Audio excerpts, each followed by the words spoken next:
তুমি প্রতি জুম্মায় আগে এসে বসো, কই শোনো হজে যাওয়ার তোমার টাকা নেই, ভালো কথা, নিকে কি আর একটা করতে পারবা সেরকম অ্যাবিলিটি আছে নাকি? কই হ্যাঁ এটা পারবা না। হ্যাঁ বাবা, নিকে আর একটা করতে, নিকে বোঝেন তো, মানে দ্বিতীয় বিয়ে, আমাদের ওদিক দ্বিতীয় বিয়ে রে নিকে বলে।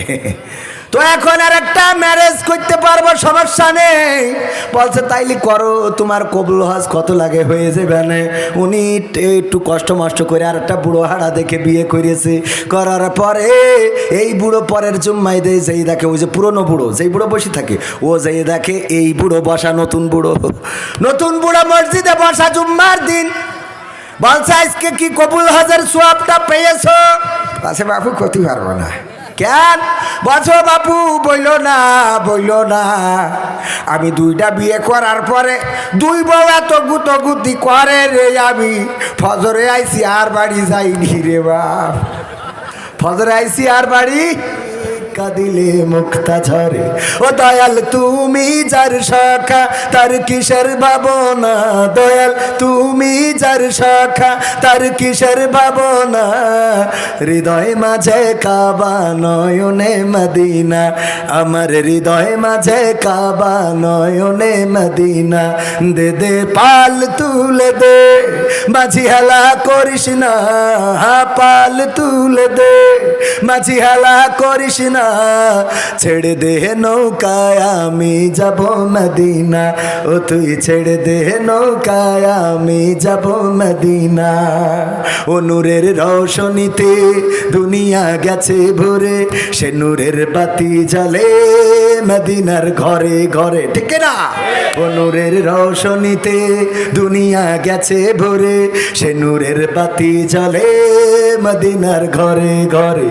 ও আল্লাহ তুমি যার শাখা তার কিসের ভাবনা, দয়াল তুমি যার শাখা তার কিসের ভাবনা, হৃদয় মাঝে কাবা নয়নে মদিনা, আমার হৃদয় মাঝে কাবা নয়নে মদিনা, দে দে পাল তুলে দে, মাঝি হেলা করিস না, পাল তুলে দে, মাঝি হেলা করিস না, ছেড়ে দে নৌকায় আমি যাব মদিনা, ও তুই ছেড়ে দে নৌকায় আমি যাব মদিনা। এই মদিনায় যাওয়ার ইচ্ছা আছে? মক্কায় যাওয়ার ইচ্ছা আছে? সব হয়, কিন্তু মক্কা মদিনায় যাওয়া হয় না, অথচ টাকা বেশি লাগে না। আমার নিজেরও হজ কাফেলা রয়েছে, শরীফ হজ গ্রুপ, আপনাদের জন্য করেছি, বিনা একদম মানে ন্যূনতম খরচে যেন হজ ওমরা করে আসতে পারেন। যারা করবেন অবশ্যই খোঁজ খবর রাখতে পারেন। পাশাপাশি যেটা এখনকার সময় একটা গরু বিক্রি করলেই তো ওমরার টাকা হয়ে যায়। একটা গরু বিক্রি করলে হয় না, হয় না? ওমরায় যাইতে 1,20,000 থেকে 1,15,000, 20, 30 এই শুরু। আপনি আরও ভিআইপি সার্ভিসও পাবেন, কিন্তু ন্যূনতম 1,20,000 টাকার মতো একটা বাজেট ন্যূনতম রাখা লাগে। একটা গরু বিক্রি করলে এখন 1.5 লাখ, 2 লাখ, 1,80,000, 2,60,000 আছে না নাই? এই গরু বেচে সব কিনা হয়, কিন্তু মক্কা মদিনা যাওয়া হয় না। আর রাসূল আমাদের সুপারিশকারী হবেন, ঠিক না বেঠিক? তো রাসূল সুপারিশ করবেন, এই ছাড়া সুপারিশ করার মতো কোনো ব্যক্তি নেই। আল্লাহ যদি কাউকে দয়া করে অনুমোদন দেন, কিছু হাদিসে আছে, অনেকে এগুলো আবার জাল জয়ীব বলে থাকেন, যে একজন আলেম সে অন্তত 30 জনকে সুপারিশ করে নিয়ে যেতে পারবে। আল্লাহ রাব্বুল আলামিন তৌফিক যদি দেন, আলহামদুলিল্লাহ, আল্লাহ যদি তৌফিক দেয়, কিন্তু ওইটা ধরিয়ে বসে থাকার দরকার নেই যে আমার ছেলে আলেম, আমি নামাজ পড়ি আর না পড়ি ও আমার নিয়ে চলে যাবেন, এত সোজা না। অনেকেই কুরবানি দেয়, গরু কুরবানি। আমার এক চাচার কাছে জিজ্ঞেস করলেও করা হইলো, গরু কুরবানি দিলেন কে জন্য? বলছে ওই গরু যখন ফুলসিরাত পার হবে লেজটা ধরে রাখবো, টান দিয়ে নিয়ে যেয়ে জান্নাতে ফেলাবে। বুদ্ধি আছে না?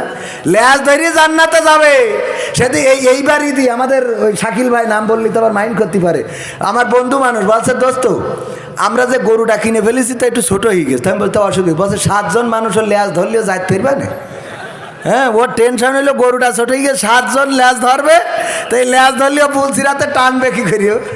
তাই বলছি তো 7 জনের ছোটো কিনিস কেন? তা বলছে কিনলাম কুরবানি আর কত, মানে আল্লাহ জায়গায় যেয়ে বলছে যে বাজারতে এসে এই দূর ছেলের কাছে টাকা দিয়েছে, টিফিনের টাকা 5 টাকার নোট নিয়ে গেছে দোকানে, কেউ নিনি, বাড়ি এসে ছেলে কানছে, কি টাকা দিস আপনি নি? তা বলছে কানছিস কেন? যে টাকা নিনি অসুবিধা নেই, শুক্রবারে মসজিদে নিয়ে যেস, যে টাকা কোনো জায়গায় চলবে না সেই টাকা চলার জায়গা আছে না নাই? কথা কয় না, আছে না নাই? এই যদি হয় আমাদের ইমানের অবস্থা, গাছে উঠেছে বিশাল ঝড়, বলছে আল্লাহ ঝড় দেওয়ার সময় তুমি পাইলে না, এখন এই মগডালে উঠেছি আম পাড়ার জন্য আর তুমি ঝড় শুরু করে দিছাও। আল্লাহ যদি আমি ভালোভাবে নিচে নামতে পারি 2টা গরু তোমার ঘরে দান করে দেবো। কই আসতে করে ওই মগ ডালের তে যাই একটু নিচে মোটা ডালের কাছাকাছি এসেছে, বলছে আল্লাহ 2টো গরু খোয়ানতে দেবান, এত গরিব আমি, তুমি তো নিজেও জানো, আর তোমার তো কোনো অভাব নেই, তা গরু 2টো দিতে হবে কেন? 2টো ছাগল দেবান আল্লাহ, তুমি 2টো ছাগলে সন্তুষ্ট থেকে নে। এই বইলে আবার একটু নিচে এসে এসে বলছে আল্লাহ 2টো ছাগল খোয়ানতে দেবো, আমার বউ বাপের বাড়িতে একটা ছাগল এনেছে, ও যদি দিতাম তো বাড়ি জায়গা দেবে না, আর তোমারও তো কোনো অভাব নেই, তা 2টো ছাগল দুবার না আল্লাহ, আমি 2টো মোরগ তোমার জুম্মার ঘরে যাই দিয়ে আসবো না, তুমি এতে সন্তুষ্ট থাকো, আমার মাফ করে দাও।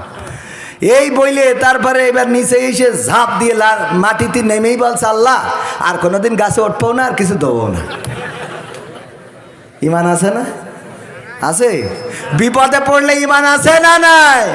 করোনাকালীন সময়ে মসজিদে জায়গা ধরে না, কারণ বুঝতে পেরেছে দেখা যাচ্ছে না কখন ধরে ফেলে, কথা কয় না, দেখা যাচ্ছে না ধরে ফেলবে কখন ধরে ফেলে গো। এই টেনশনে করোনার সময় মসজিদে জায়গা ধরে নাই রে।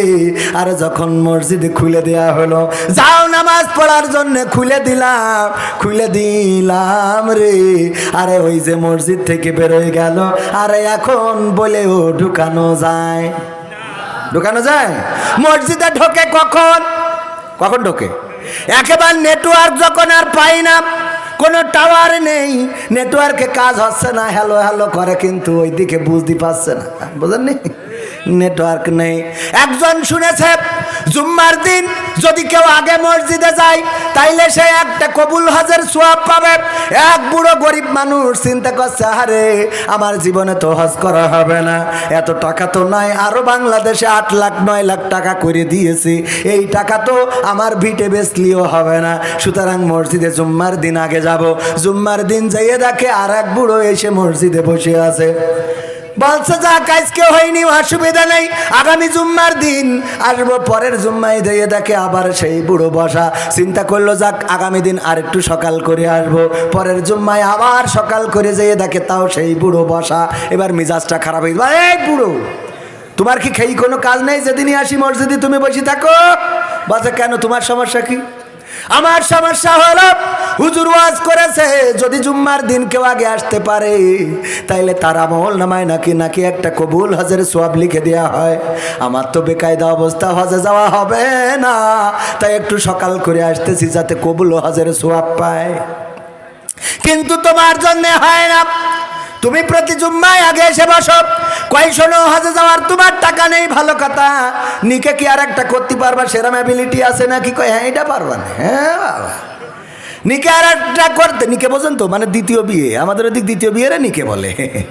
তো এখন আর একটা ম্যারেজ করতে পারবো, সমস্যা নেই। বলছে তাইলে করো, তোমার কবুল হজ কত লাগে হয়ে যাবে না।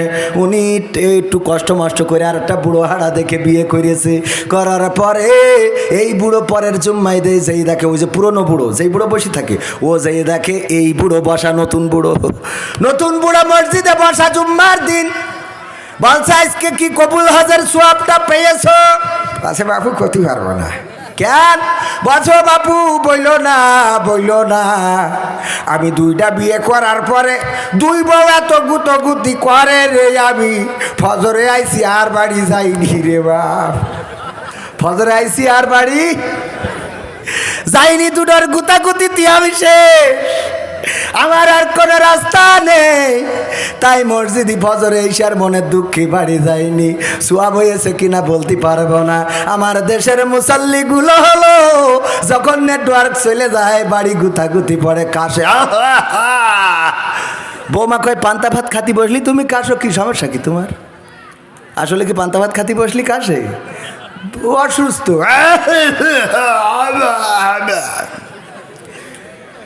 এই ছেলে বলে আব্বা শুরু করি চাও কি, ভাত খাতি বইছি আর তুমি এখানে শুরু করি চাও। দেখে যে বাড়ি থাকার কায়দা নেই, এবার ওখানতে যায় সিরিয়ালের দোকানে, মানে ওই যে চার দোকানে, ওখানে যেয়ে যদি বসে আবার চা খাচ্ছে, অন্য যুবকরাও খাচ্ছে শুরু করে, সব তোমার কাজটা কি চার দোকানে কেন তুমি? ওর নেই কোনো গতি, এইবারে যাই ইমামতিথি, এইবার মসজিদে যাইয়ে ওখানে যাইয়ে পায়খানা করে হেগে থিয়াসে তা পানি মারে না, ঠিক না বেঠে? ওই জায়গায় যাইয়ে লেটাই পেটায়, আর ওখানে তো কেউ কিছু বলার নেই, কারণ মসজিদ আল্লাহর ঘর, কিটা কি কবে কথা কয় না। নেটওয়ার্ক যাওয়ার পরে মসজিদি, ওরে আল্লাহর বান্দারা রে, ওই ইবাদত কবুল হবে না রে। বুঝাই দেবো কেন হবে না, বুঝাই দেবো। ও আমার ভাইয়েরা, আমার ভাইজানের ওয়াইফ বিয়ে করার পরে মুখে দাড়ি বলে ঘরে আসে না, এক ঘরে শোয় না, কারণ মানুষ বলেছে তোর বরের মুখই দাড়ি। এই কারণে বউ আলাদা সই যায়, এমন বুড়ো বরের সাথে শোবো না। উনি তাবিজ নিয়েছে বিভিন্ন জায়গায়, ওই যে হুজুরির কাছে, তারপরে মাদ্রাসার খাদিজাতুল কুবরার মাদ্রাসার মুফতামিমের কাছে, সবার কাছ থেকে তাবিজ নেওয়ার পরে কোনো কাজ হয় নাই। পীর সাহেবকে চরমনাই গেছে, হয় নাই। মাইজ ভান্ডারিতে গেছে, হয় নাই। খাজা বাবাই গেছে, হয় নাই। আমার তাইরি ভাইয়ের কাছে গেছে, তাও হয় নাই।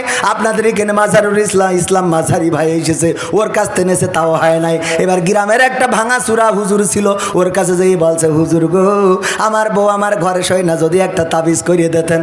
ও তাবিজ একটা করে দিয়েছে, ওই তাবিজ নিয়ে যেয়ে বলেছে যে বালিশের নিচেই দিবা, ওই দিন বালিশের নিচেই দিয়েছে।